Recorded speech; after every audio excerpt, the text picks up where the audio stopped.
Oh my god, if you drink 2 more sips of that, we can pull this off. Oh my gosh. I'll do it. We've been doing this for 20 years. A couple more. Oh, we can do it now. You have the high. I have the high. Ready? Don't f*** this up. I got it. He's the musician. If he f*** this up, If I f*** this that up, speaks like depths. Depths. Depths. Depths. Depths. Depths. Ready? Yep. Yeah. Ooh. I feel mystified. That's just the weed you smoked on the break. Yeah. That's What happened?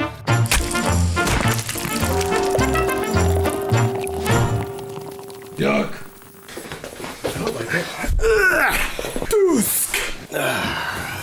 Welcome to another episode of Blood, Guts, and Booze. Blood, guts, and booze. Hey, hey. Hi-oh. Hey.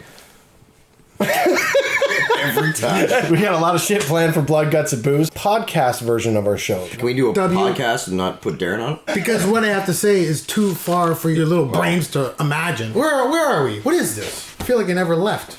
I don't think you ever showed up. You're so f***ing sleeping. Okay, we got a couple beers that were donated from Mark and Jen from Port Colborne. Mark is one of our biggest fans. These are only fan. I too have something to say. Oh boy, how long is this going to be? I'm just going to say, he brought a photo album. Come on. Oh yeah, This might be a while. It's for a project, but this is something different. I just want to give a shout out to Adam from Antiques and Collectibles right here in Welland. He donated some money for Blood, Guts, and Booze. Really? Yeah! What'd you do, buy beer with it? No. Where the f*** did that money go? It's in a reserve. I've actually created an account for Blood, Guts, and Booze. I'm the financial advisor. Bing! Oh, yeah? Yeah. When did this happen? I planned it out. Do you know him, or do you just like to see? He came up to me in the parking lot and he's like, man, I love the show. Here's some money to like go towards it. And I was like, wow, that is really nice. Yeah. Hey, yeah, cheers, Adam. Thank you very much. Cheers, man. Wicked. We need to give another Blood, Guts, and Booze cheers to Jerry Potter, who lent us all this equipment. If it wasn't for Jerry, we wouldn't be able to shoot this show because this all comes from him. Yeah. Cheers, Jerry. Thanks, Jerry Potter. One of the things we're doing here in 2019, something new and exciting, is we got guests on our show. And today, please welcome Scott Patterson. Everybody, Scott Patterson. Hi. Hey, guys. Scott's been working on special effects for over 20 years. He did the props for the more recent showings of Evil Dead the Musical.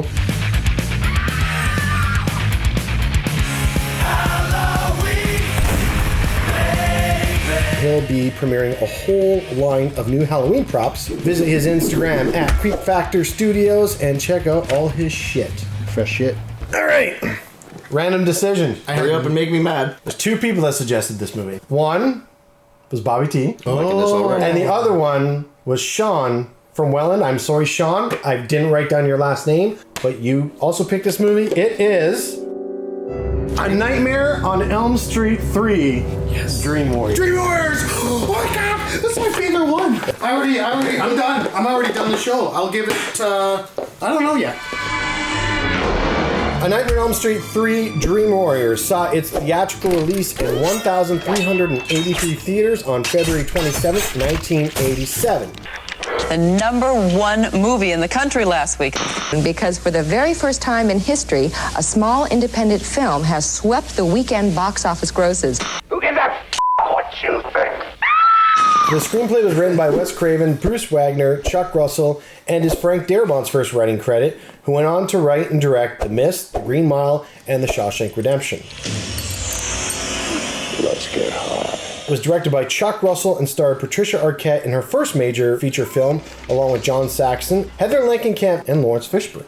Yeah, she's a babe in this movie. She is a babe. It also featured the song Dream Warriors By Dokken. Dokken.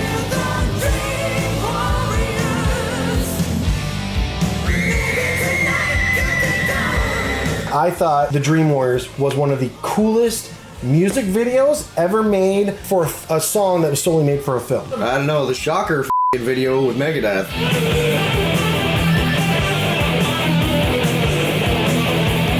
It's cool, but it just cuts to like shots of the movie, whereas they actually used the sets, the actors, and everything, and like Dokken bust through the walls. Freddy like wakes up in his dreams and is like,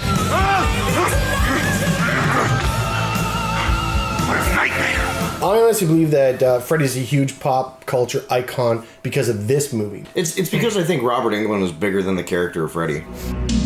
This movie has a rating of 6.6 on IMDb.com with 62,196 votes. The budget of this film was $4 million, and according to BoxOfficeMojo.com, the total North American gross was $44,793,222. Good investment. Big success. That's not that much money, really. Really? That's a lot of money. We only have like $25 in our account. Look, this bitch is from Welland. She's making cocaine. Larry Fishburne. This is either before or the same time as Pee-wee's Playhouse.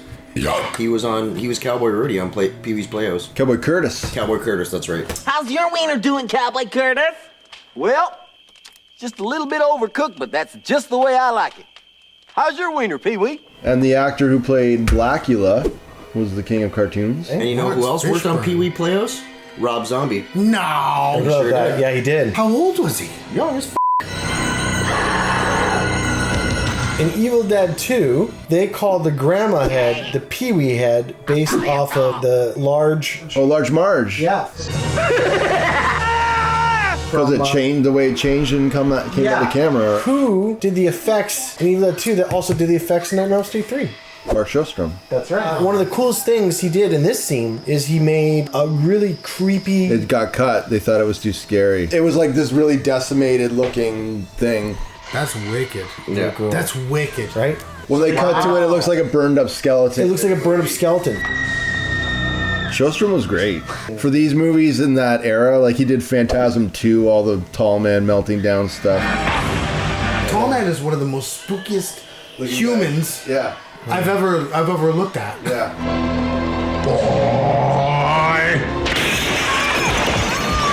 So anyone who's not from Ontario may not know about this, but we have this thing that our Ontario Premier made called Buck a Beer. It's actually a no-name beer. No frills, no gimmicks, no bullshit. $1 a beer.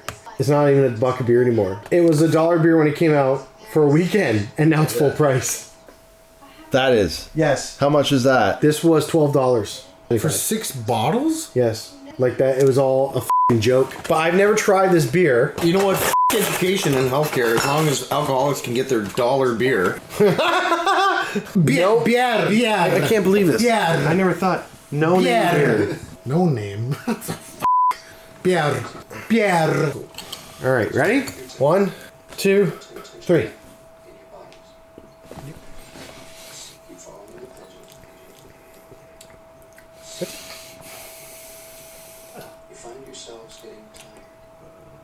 Tastes like a Lucky. It's not bad. It's not good. You want to try this? No?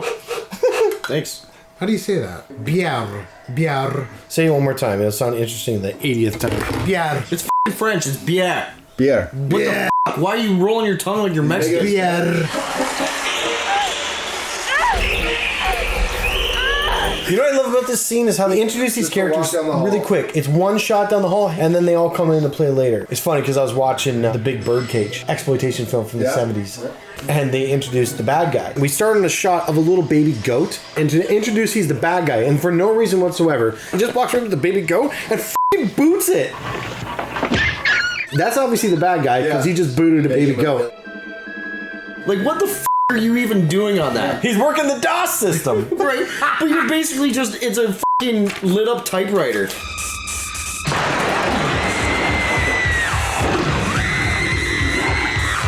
What I love about this movie is there's no lull in the action. Yeah. Pacing of this is amazing. Wicked effects too. Look at that That's shit. why it's like... That is so cool. This was one of the first horror movies I ever seen. So after you see a movie that's paced like this, anything that's not paced like this, you're like, come on. I know. Oh my God. Like, this is quality. This is fucking high quality material. And then everyone was trying to make the next Freddy, and nobody was able to. Okay, name 3 Freddy wannabes. There was a Sean Cunningham produced movie. It was called The Horror Show. In England, it was like House 3. It was pretty terrible, but it had, what's that guy? What's that actor? Ryan something from Crime Wave. Ow! I am captain of this elevator, and we are stopping at every floor. He played like a killer called Max, and they showed theaters full of people going, Max, Max, Max, like he was like the next Freddy. Meanwhile, he was just a guy who came into dreams with, and he had a hatchet, and it was lame. Tastes like shit. That was one I remember. Trick or Treat, that was a Freddy one. Trick or Treat was a great movie. It was good. F***ing love that movie. Of course, Shocker was a total Yes, written by the same guy. Only he's not coming in your dreams. He has the power to go through your television. Shocker was awesome. Shocker was awesome. Don't tell me he wasn't a Freddy ripoff. People are gonna, you're probably gonna bitch about me even saying it, but I think Chucky's a Freddy ripoff. Now. Yep. No f***ing way! Because of who they get to voice him, all his funny Dourif. anecdotes. Dourif. He's messing with kids. Dourif. I think they were definitely like, oh, we can make a killer who makes wisecracks and shit. What can we do? Oh, a doll. Ugly doll. You. At least they were kind of original with the story. But yeah. I think it's brilliant. But It was a successful It was Freddy wicked. knockoff. Well, there was like a million terrible. you can't compare that to Freddy Krueger.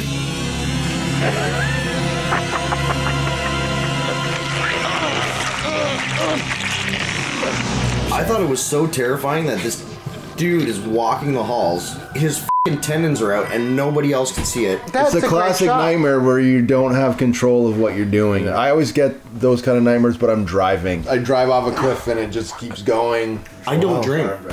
I don't dream at all. I completely black out and I don't recall. I don't have vivid dreams like that. I can never punch anybody. Like, it stops right here.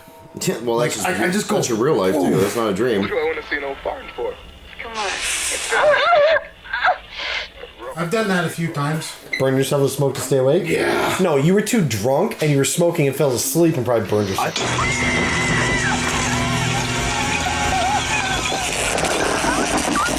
Well, they asked Dick Cavett. Originally, they wrote him to interview somebody else. And they said, we'll let you pick the guest. And he picked Zsa Zsa Gabor. He said, because I would never let her come on my show. Can I ask you something? Certainly. Who gives a f*** what you think? That's awesome. I'm like, that's cool. What's the prime time, bitch?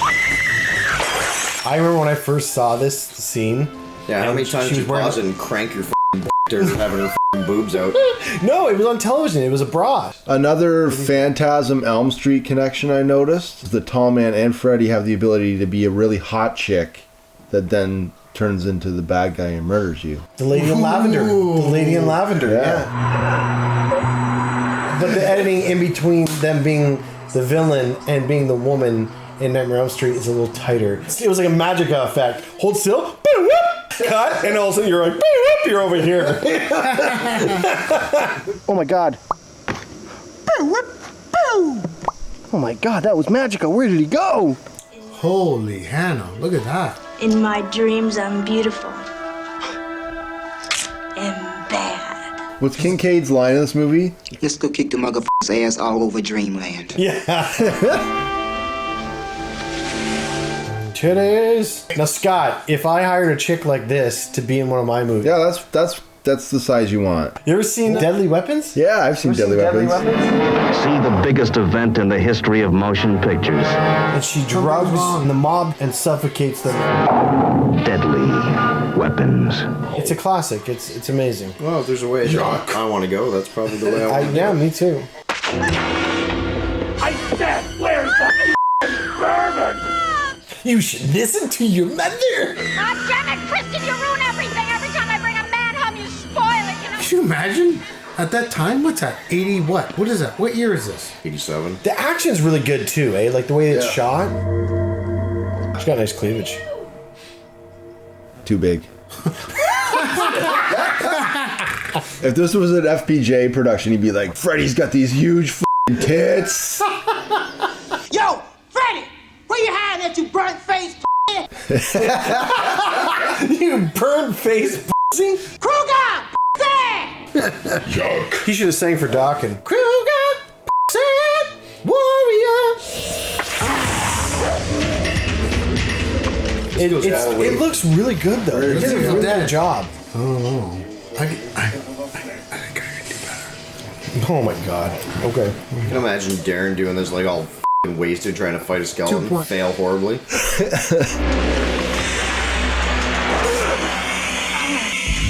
You said you think you could do better. You're talking about the stop motion? Hmm? I will actually show you Darren's early stop motion. Take one.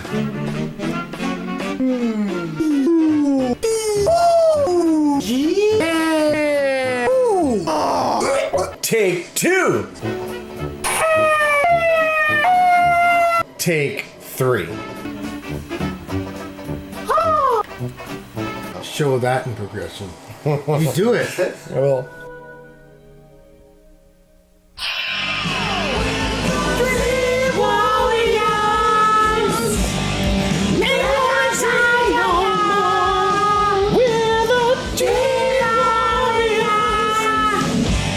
And maybe tonight you'll be gone. Until he finally went hopelessly mad. Those are the two ultimate effects of this thing. Nightmare on Elm Street Part 3. Bobby T. Love this movie. It was probably like one of the first horror movies I ever watched. Sheer entertainment value. Could watch it over and over again. Never get sick of it. The pace of this movie is unreal. Cast is great. The deaths are awesome. Good effects in it as well. I give this movie, Jesus Christ, man, it's almost perfect for me. But there's very few movies that are perfect, so I'm gonna give it a 9. It's probably the most perfect Elm Street movie, in my opinion. Scotty P. Solid movie. Good special effects. Robert Englund is amazing in it. John Saxon's amazing in it. Patricia Arquette's amazing in it. I gave it a solid 8.5.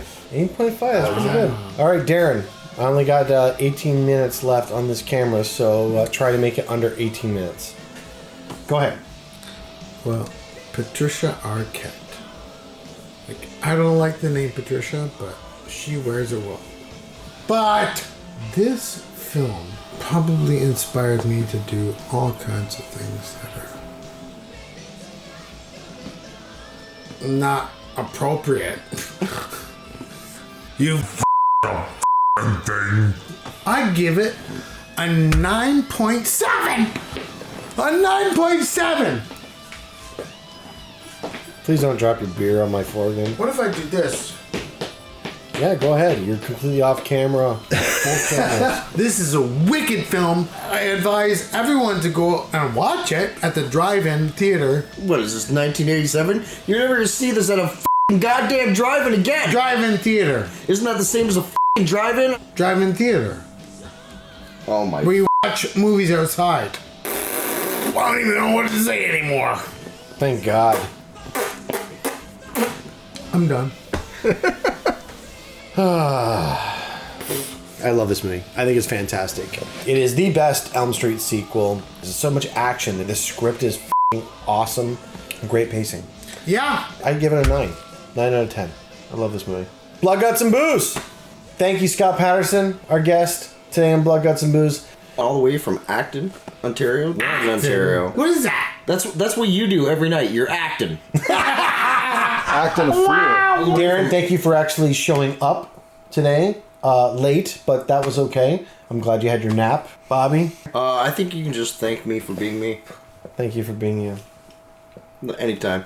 If you want to be a guest on Blood, Guts, and Booze, email us, Instagram us, and we'll get you on here with your jugs. Blood, Guts, and Booze. Cheers. Cheers. Diboja. What the f***? Thanks for watching Blood, Guts, and Booze. If you want to continue watching us, just check out Facebook or Instagram and just like us because we like you. See ya, f***ing humans.